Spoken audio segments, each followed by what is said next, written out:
Шариғатта арнайы тәсілдер, ережелер арқылы Құран менен сүннеттен шығарылған үкімдер мен көзқарастар жиынтығын мәзһаб деп атайды. Яғни бұл барлық көзқарастардың үмбет оны құп көрген ғалымдарымыздың біздер үшін пайғамбар өсиеті менен Құран аяттарын дұрыс жеткізе білген жолды міне біз мәзһаб деп қабылдаймыз.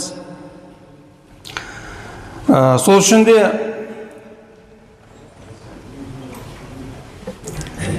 мәзһабтың ығынан, мәзһабтың жолынан бүгінгі таңда басқа бір жол іздеу, ол үмбетті бір арнаға бүгінде тоғыстырмайды. Керісінше үмбетті әхлі сүнна уәл жамағаттан, пайғамбарымыздың саллаллаху алейхи вассаламның барлығың бір үмбетсіңдер, барлығың Құран аятында да келгендей барлығымыз бір үмбетпіз, бір Аллахына танып, бір Аллаға құлшылық қылу біздерге міндеттелген. Ал енді әркім өзінің пікірінше, ойынша әр жолды таңдау, өзіне тиесілі қажетті деп білген нәрселерге амал ету бүгінгі таңда үмбетті ол бір арнаға емес, керісінше сан түрлі жолға бөлетіндігін бүгінгі таңда біз оны айқын айта аламыз. Себебі мәзһаб имамдары осы мәзһаб құрылмастан бұрын ислам әлемінде сан түрлі фирқалардың, ағымдардың болғандығын тарих біздерге көрсетті. Ал сол ағымдардың, барлық фирқалардың исламға жат ақида саласында, фиқ мәселелерінде үмбетті сар тарапқа бөліп жатқан әртүрлі ағымдардың өршуіне, олардың кең таралуына тосқауыл болған ол да мәзһаб, құрметті жамағат.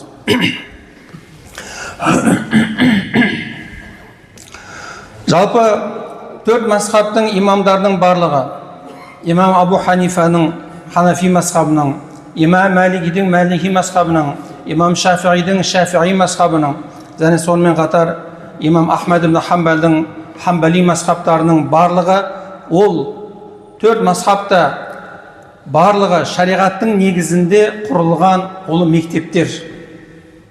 Ибрахим алтынсарин бабамыздың өзі мұсылманшылықтың тұтқасы деген еңбегінде мына бір сөздерді келтіреді. Мүжтәһид ғұламалар арасындағы ұлықтары төртеу: имам Ағзам, имам Малик, имам Шафиғи және имам Ахмад ибн Хамбал. Бұл төртеуі шариғат мәнісін толық тексеріп, халыққа түсіндіріп беретін мәзһабтар. Біз ол төрт имамның ішінде имам Ағзам мәзһабында боламыз. Яғни имам Ағзамның үйреткен шариғаты бойынша амалдарымызды жасаймыз дейді. Бұл Ибрахим алтынсарин бабамыздың мұсылманшылықтың тұтқасы атты еңбегіндегі келтірген.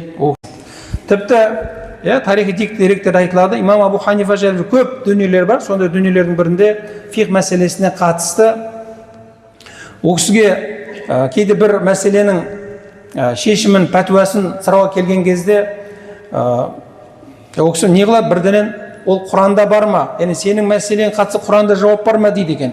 Құранда жауап бар. Бірақ пайғамбарымыз ол жөнінде не дейді екен деп сұраған кезде имам Абу Ханифа, сенің мәселең қатысты Құранда егер оған жауап берілген болса, сол жеткілікті. Яғни сен соған тоқта болды деп бірден қандай мәселе болмасын оны жауап тастап отырған. Ал егер Құранда болмаса, одан кейін пайғамбарымыздың хадисте негізделген. Хадисте болмаса, оны ижма, яғни сол уақыттағы көпшіліктің, сахабаларымыздың, кейінгі табиғиндеріміздің уақытында ол мәселе қатысты қандай пікір бар екендігі, қандай ұстаным болғандығы, ол болмаса кейін барып қиясқа салғандығы. Міне жалпы бұл әдіс, осы бір әдіс фиқта өте бір өзінің жемісін берген әдіс болып саналады, құрметті бауырлар. Тіпті кейде бір мәселе қатысты мынандай бір мәселені оқып қалдым. Имам Абу Ханифаға бір мәселенің, яғни адам, яғни ол уақытта да әртүрлі мәселенің айғады ол керек пе керек емес сұрай беретін болған ғой.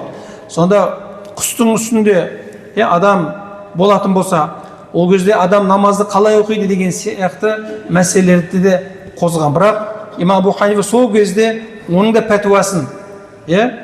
да пәтуасын беріп үкімін шығарып кеткендігі айтылады. Бірақ кейіншелік адамдар адам құстың үстінде намаз оқи ма деген сияқты мәселелерді ол уақытта адамдардың пайымына, ақылына аса бір қабылданбаған уақыттар еді. Бірақ фиқта ол болсын болмас ол мәселе бар ма, ол мәселе туындаған кезде шариғатта оның мәселесі үкімі бұлай болады деп барлығына білесіздер.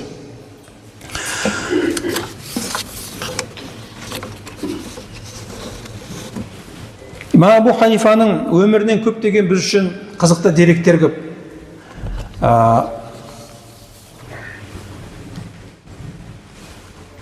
Тіпті ол кісі шариғат мәселелерінде, фиқ мәселелерінде ғана емес, сонымен қатар сол уақытта сауда істеуде, тижарат қылуда да ол кісі өте шебер маман болғандығы айтылады. Ол кісінің алдына тіпті көптеген сол сауда саттық бабында, сауда саттық тармақтарында өте көп нәрселерді сұрайтын болған. Тіпті ол кісінің сабақтарына бізде қазір бір коуч келеді, басқа бір не келеді, арнайы бір жаңағы мамандар келсе, барлығымыз ұстаздар келсе, оның сабағына қатысуға әбес боламыз ғой. Сол сияқты имам Абу Ханифаның да сабақтарына өте көптеген шәкірттер жиналатын болған. Тіпті алыстан жол қаражатын шығарып, шығындарып келетін қаншама шәкірттері болған дейді. Бір күні имам Абу Ханифаның көршісінің үйінде кешкі түнгі уақытта баланың дауысы, таң атқанша жылаған баланың дауысы естіледі. Таң атқаннан имам Абу Ханифа көршісінің үйіне барып жағдайын сұрап, әлгі баланың таң атқанша неге жылағандығын білгісі келеді ғой. Сонда анасы тұрып айтады дейді: "Уа көрші, осы балам әкесі аманат еткен еді өмірден өтетін шағында. Мен саған осы бір мұра қаржы қалдырам. Сол қаржыны оңды соңды шашпастан бұл қаржыны білім жолында жұмсасаң" деген баласына аманаттаған дүниесі бар еді. Сол бала әкесінің аманатын орындап жүрген еді, сіздің сабақтарыңызға барған еді, барып жүретін еді. Бірақ сол қаржы бүгінде таусылып еді. Сол қаржының таусылғандығынан баласы енді ілім алуыма, бұдан былай мені ілім алуыма, ілім ізденуіме енді мүмкіндік тумайды деп, бала соған қатты күйзеліп, соны уайымдап, таң атқанша қатты жылап шыққан еді дейді. Имам Абу Ханифа рахматуллахи алейх сол баланың ілімге деген құштарлығын бойында байқап, баланы өзінің қамқорлығына алып, жетім баланы қамқорлығына алып, өмір бойы сол балаға ілімді тегін үйреткен дейді. Бұл жалпы ілімнің әрине ақысы жоқ, ілім сатылмайды. Бірақ адам ұстазына басқа да шығындар үшін ол қаржы беру, шариғат оған тыйым салмайды. Бірақ адам мен білім берем, маған қаржы бер, маған ақша төле деу, бұл ілімнің берекетсіздігіне алып келеді. Құрметті бауырлар, баршамыздың міне осындай ұлы имам Абу-Ханифадай тұлғаның мәзһабында жүру біз үшін басқа бір қазіргі таңда сан түрлі пікірлердің, сан түрлі ұстанымдардың осы алпауыт кезеңдегі болып жатқан уақытта бір мәзһабтың жолында жүруіміз, бір мәзһабтың барлық мәселе біз үшін оның шешімін тауып қойған. Біз бас қатырып, мәселен, қаншама жазылған еңбек, қаншама хадис, ол хадистің үкімі қандай екен, оның мәнсұқ емес екендігінің, оның себебі қандай екендігінің, кімге айтылғандығы деген сияқты мәселелердің барлығы бүгінгі таңда екінің бірінің ол мәселеге қатысты. Сіз айтуыңыз мүмкін, бүгінде қазір оның аудармасы да бар, орысшасы да бар, қазақшасы да бар. Мәселе тек қана аудармасында емес, әрбір Құран аяттарының, әрбір хадистерінің мәніне қатысты оның үкімі алуда оған өте шариғаттың шебері, үлкен майталманы, жаңа айтып өткенімізде улама, мүжтәһид болу керектігі айтылады. Бүгін таңда әлемнің қай жеріне барсаңыз да мүжтәһид ғалым жоқ.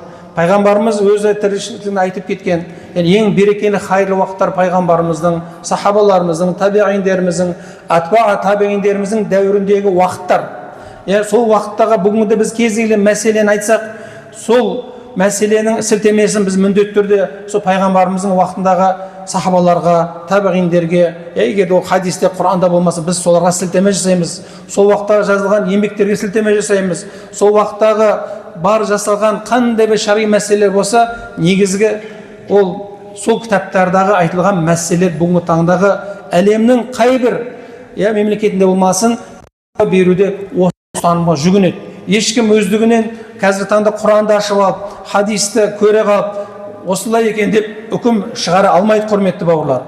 Тіпті ол әлемге танымал қазіргі таңда ғалымдар болса да, ол бәрібір де сол пайғамбарымыздың дәуірінен кейінгі жаңа алтын ғасырдағы жазылған еңбектер, сол уақыттағы айтылған өсиеттер, сол уақыттағы қалдырған мүжтәһид ғалымдарымыздың, 4 мазһаб имамдарымыздың барлығы сол 3 ғасырда өмір сүрген. Имам Абу Ханифаны кейбір деректерде табиғин дейді, кейбір деректе атбаға табиғин дейді. Қандай болса да, ол кісінің сол алтын ғасырда ғұмыр кешілгендігін біз білуіміз керек, құрметті бауырлар. Ешбір ғалым бүгінде ол кісінің еңбектерін теріске шығара алмайды. Сіз егер де мен имам Абу Ханифа мазһабымен жүремін, ол Меккеге барсаңыз да, әлемнің қай бір түкпіріне барсаңыз да, Абу Ханифа мазһабы бойынша намаз оқысаңыз, сіздің намазыңыз дұрыс емес деп ешкім айта алмайды. Негізде жоқ. Айтқан адам ол надан, сауатсыз болады. Болмаса ол исламның негізгі мазһабтары болып табылатын 4 мазһабтың және ешқандай мәселені білмейді деген сөз. Сондықтан біздің ата-бабаларымыз осы мәселенің барлығын білген. Сол үшін басқа мазһабтың барлығы дұрыс екендігін де айтамыз. Бірақ бір мазһабта жүру бұл біз үшін өте маңызды екендігін айтқым келіп отыр. Себебі әртүрлі мазһабтың өзіңізге ыңғайлы, өзіңізге қолайлы деп, өзіңіздің дегеніңізге қарай адам жүре беретін болса, ол түбі адасушылық қалып келеді.